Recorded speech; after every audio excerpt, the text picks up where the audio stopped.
Hello guys! Hello! This is for Pisces. Pisces, welcome dito sa aking channel. This is Kapalaran 888. Welcome sa inyong lahat. So, I hope na makaresonate kayo ngayon sa reading na to. So, this is for July, Money and Career. Financial reading para sa lahat. So, basta merong information about sa money, trabaho, travel, basta mayroong pagkakaperahan.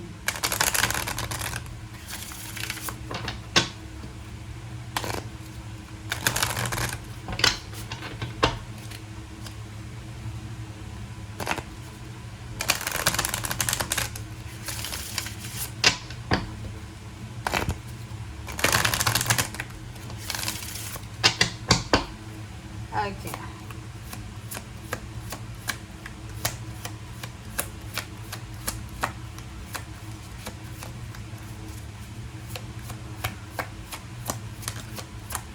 Okay, Pisces. This is for the month of July, ha? Vulnerability.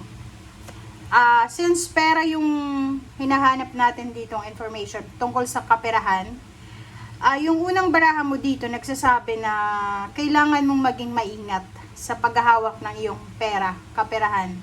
Kailangan mong mag-ingat sa pagbabudget. Okay?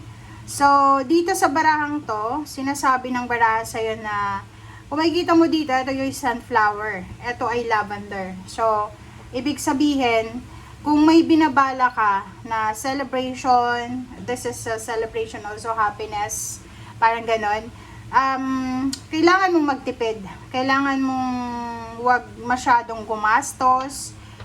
Kailangan mong kumbaga, mag-ipon ng pera or bawasan yung mga expenses na hindi naman kailangan. Yung mga extracurriculars na mga expenses. Okay? So, yun ang first card mo.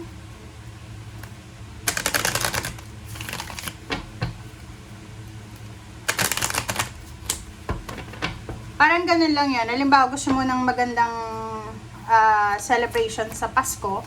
So, kung gusto mong mag-gift giving, parang ganun. So, ngayon pa lang, paghandaan mo na siya. Okay? Wow! Okay, congratulations. Congratulations sa lahat ng Pisces kasi kung makikita mo dito, sinasabi ng baraha sa'yo dito na possible na yung hinihintay mo na salary increase, higher position, hinihintay mong promotion, hinihintay mong recognition, awards, rewards, papure, appreciation, ay posibleng matanggap mo na this month of July. So, napakabilis niya. Mabilis na pera ito na paparating sa'yo. So, may minamanifest ka, tingnan mo. So, pagdating ng July, kung pag-uusapan natin yung pera, mabilis yung pasok ng pera sa'yo.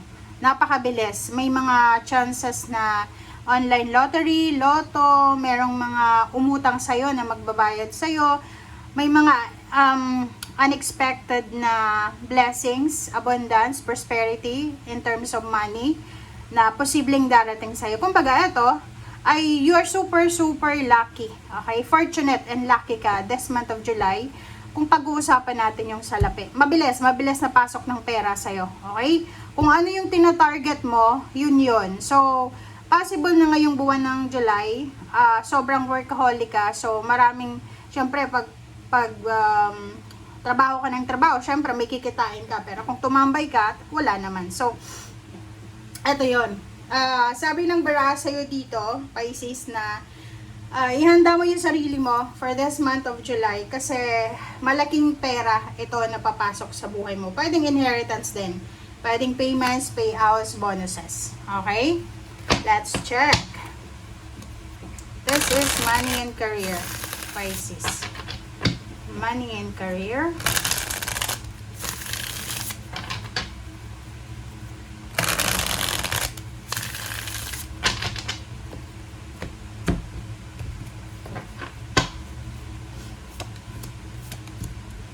Alright, so 9 of Wands and 10 of Cups.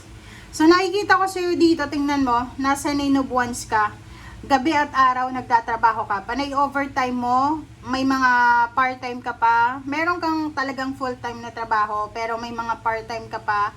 Yung iba sa inyo dyan, nagtatrabaho, like, halimbawa may edad ka na, may asawa, may mga anak, and habang nagtatrabaho ka sa umaga, pagdating ng gabi, nag-aaral ka. Yung bumalik ka sa eskwela, bumalik ka sa university para mag-masteral or doctoral. So, yun ang nakikita natin dito. So, ibig sabihin yan, you're working hard para talaga sa pera, para sa future mo. So, nakikita ko nagmo-multitask ka. Sobrang pagod ka, pero worth it naman, kumbaga. So, nakikita ko sa'yo dito, this is for your plan. So, pwedeng you're planning to travel, you're planning to have a big, huge celebration, you're planning to purchase a home, a house, you're planning to move, to renovate, or kung ano pa man siya. So, nakikita ko sa'yo dito na busy ka sa buwan ng July sa pagkakaperahan.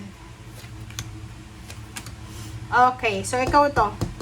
Yun. So, nakikita ko sa'yo dito, Pisces na yun. If ever may mga celebration this month of July, siguro pass ka muna. Pass ka muna, kasi unang-una, meron kang pinaghahandaan na malaking celebration within this year. So, hindi ngayong July, within this year. So, this July, ang gagawin mo is mag-iimpo ka, magtitipid, magbabudget, kumbaga, panay trabaho, panay overtime. Wala kang oras muna sa celebration kasi yung celebration na pinaghahandaan mo is a big celebration for this year. Okay.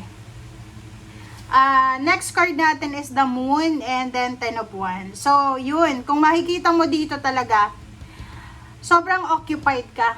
Napaka-busy mo, Pisces. Napaka-busy. Wala kang oras para mamasyal. Wala kang oras para sa ibang bagay. Kumbaga, trabaho, bahay, parang ganun lang. So, the Moon is here. Sinasabi ng bara sa'yo dito na this month of July, kumbaga, this is your emotion. Paminsan-minsan, syempre, mapapagod ka. So, kung may mga chance or pagkakataon na makapagpahinga, magpahinga ka, Pisces. Okay? And nakikita ko rin sa'yo dito na wala kang masyadong emotional issues kasi yun nga, ang focus mo is pera, ang focus mo is trabaho. This is Capricorn energy and the Wheel of Fortune. So, kung makikita mo dito, sinasabi ng bara sa'yo dito, Pisces, na meron na, kumbaga, sisimulan ka ngayong taon na to. Especially starting this July. So, meron kang sisimulan. May babaguhin ka sa mga routine mo. Like, for example, sa pagbabudget, sa expenses, kumbaga ganon. May mga babaguhin ka. But, there's a devil here. So, doon sa mga Pisces na pag malungkot kayo, panay shopping kayo, online shopping, window shopping, panay kain sa labas, panay order online ng pagkain, panay bigay, panay kung ano man ang ginagawa nyo just to, alam mo yon, para maalis yung stress mo, babaguhin mo siya simula this July. So, nakikita ko sa'yo dito na you're, parang lalabanan mo yung tukso ng paggastos, lalabanan mo yung tukso ng paglabas ng pera na hindi mo naman kailangan ilabas. Parang ganun. Okay. Nakikita ko sa'yo dito, sinasabi ng bara sa'yo dito na isang unexpected na financial help ang posibleng matatanggap mo. If ikaw yung makakatanggap, unexpected to kasi parang feeling mo, ay, nagbigay siya, binigyan niya ako, ganyan, ganito. Or, isang unexpected chat, call, email, or tawag, or pakikiusap na posibleng gustong humingi sa'yo ng tulong, financial, or gustong humingi sa'yo ng trabaho.